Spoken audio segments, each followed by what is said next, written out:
What a game. Fantastic result. We've got a lot to talk about in the second half and full game summary. I got a lot of notes here, so pardon me, I will be flipping back and forth between the pages. Might be a little loud. But uncut, Liverpool bias summary of the game in the second half and how it went. Firstly, subs coming on the second half. Man City put on Delph. Liverpool with no changes, as expected. I think I said in part of my notes or in a tweet that I sent out that we were playing really well. I didn't think that we needed any subs. Yeah, I did. I tweeted it. If it isn't broke, don't fix it. So I think that's a good call from Klopp. I think we're playing well. We're attacking well. So no changes even needed. I thought that the game at the start of the second half was more even. I didn't feel like we were dominating as much in possession and ball movement and agility, and it seemed to be more evened out. Hopefully, it would be. I love to attack even when we're ahead, but I can see people were tired, and not that the intensity fell off, but just the game seemed more even from the jump. Okay. Aguero subbed off at the 65th minute. I thought this was interesting. He was injured, but they put on a striker, a Nigerian striker who I had never. I don't follow Man City very much, but I don't know why he was the pick. I guess Boney wasn't available to play. I'm not sure. Again, I'm a Liverpool fan, so I wasn't really looking at their bench. But I'd be interested to see why that selection happened. And the striker that they put on didn't have any impact at all as soon as he came on. Obviously, Aguero with the only goal, a moment of magic. He had a couple of other little runs into the box that were troublesome. Don't really know why he got the pull. Obviously, the hamstring was a problem, and maybe they said 3-1. It looked like a negative substitution from Pellegrini for me. So not too sure about that. Obviously it was great. It kept us firmly in the driver's seat for the game. And another point I wanted to bring up, obviously Sterling returning,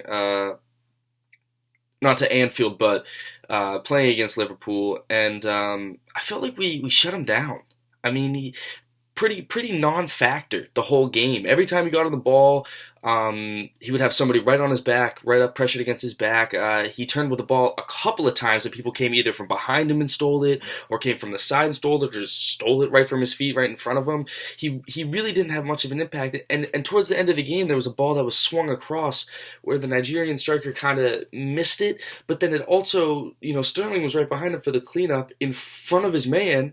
I think it was either Moreno or Klein, in front of his man, and just missed it. And he kind of had a little lay down on the ground, in the goal, kind of disappointed with himself. But the whole game, I didn't really see much out of Sterling, so I was very interested to see that, how well we did against him defensively.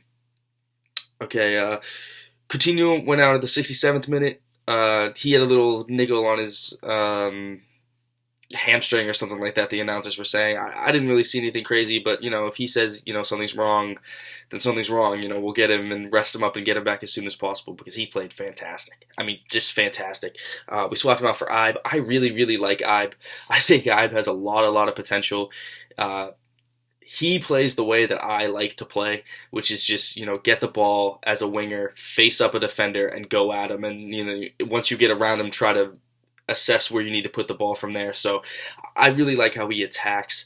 And so I didn't mind that switch at all. I thought that was still a positive switch. Obviously, lost a little bit of that Brazilian connection that had been going on with Firmino, but again, it's 3-1 at this point, so it's a little ambitious for me to just keep going and piling on Man City, but we did, as Skirtle, as I flip this page, absolutely bangs one home in the 81st minute. which is great. I love seeing defenders come up and get goals like that. He had a really great game. I thought the defense was really solid today. I mean, we're talking about the combinations that were happening in the pace from Lallana and Firmino and Coutinho, and we're not really touching on the fact the distribution from Milner, the great plays from Chan at times. I mean, that back heel was sensational. You got guys like Lucas. Lucas is the guy who just holds it down. Lucas always just holds it down. Nothing really flashy ever, but he doesn't usually give the ball away in bad areas, and he's just a solid player for us.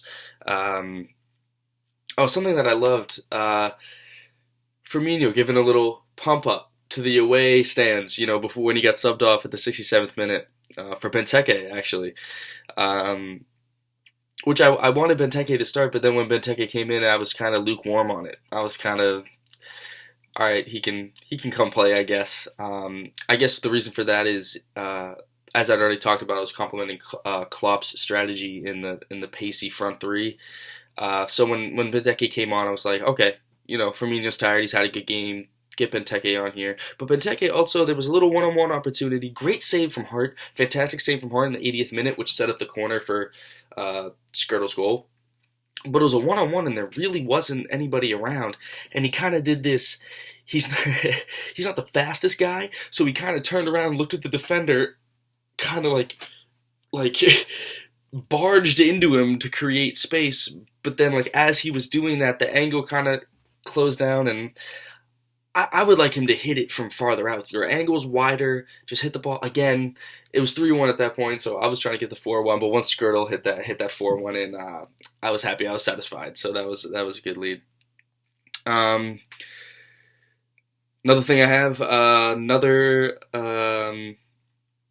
my stream cut out on my computer from the 85th minute, so I had to go back and rewatch it, which is just something you deal with watching on the laptop. So if ever my posts aren't completely up to date and as on point as possible, I apologize. It's just me in my dorm room working off a phone and a laptop trying to get everything as up to date and as on time as possible. But with that being said, I came back to my stream with a nice chorus of "You'll Never Walk Alone" from the away support. You could hear it. All the Man City fans, all the empty chairs in the Etihad really Etihad really had me happy. That was a great game. I felt like everybody did their job from management all the way down. Great in attack, great in defense. I think we could have had a clean sheet if it wasn't for Aguero's magic. I mean, you can't.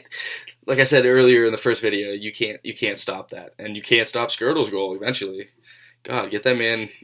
That man's going to be striking next game. But no, he won't, because Firmino had a really good game for me. Obviously, Coutinho played well. Lallana, I had a note that at the 79th minute, he's still working hard, and I think he had a really good game. He eventually got subbed off at the 90th minute for Torre, but Colo Torre, that is.